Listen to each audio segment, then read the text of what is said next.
तू मुझसे क्यों नाराज है। इकलौता मेरे दिल पे तो तेरा ही बस राज है। सोना मेरे सोना तू मुझसे क्यों नाराज है।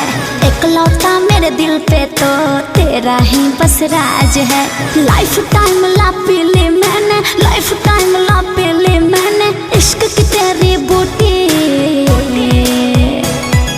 गैर के संग में झूठी झूठी पी रही थी तू फ्रूटी।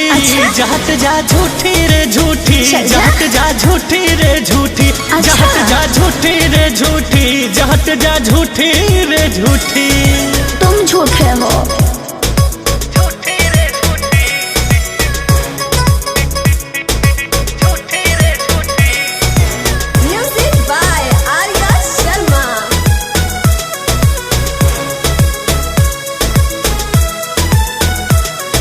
संडे को तू बोली थी संडे को भी आई ना, कितना मैंने कॉल किया कॉल भी उठाई ना। तू क्या जाने तेरे लिए कितना मैं बेचैन था, रो रो के जी रहा था दिल को नहीं चैन था। मिलने तुझसे आया था रेड रोज भी लाया था, बट तेरी बाहों में जानू और कोई समाया था। सुनो ना, कॉलेज का था फ्रेंड मेरा, कॉलेज का था फ्रेंड मेरा, सकना कर मेरे क्यूटी प्लीज। गैर के संग में झूठी झूठी पी रही थी तू फ्रूटी। जात जा झूठी रे झूठी, जात जा झूठी रे झूठी, जात जा झूठी रे झूठी, जात जा झूठी रे झूठी।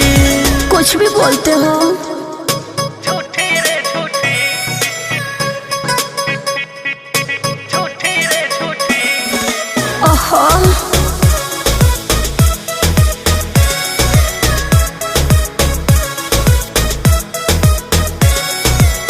प्यार यदि करना है भरोसा करना सीख ले। मैं तेरी हूँ तेरी बस मेरे दिल को चीर के देख ले। बिलीव मी प्लीज बाबू, प्यार यदि करना है भरोसा करना सीख ले। मैं तेरी हूँ तेरी बस मेरे दिल को चीर के देख ले। तेरे सिवा कोई और नहीं है, तेरे सिवा कोई और नहीं, गैरों को समझती ज्योति। गैर के संग में झूठी झूठी पी रही थी तू फ्रूटी।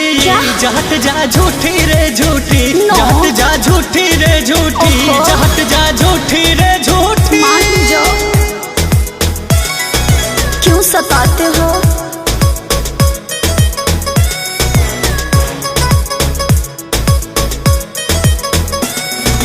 जानो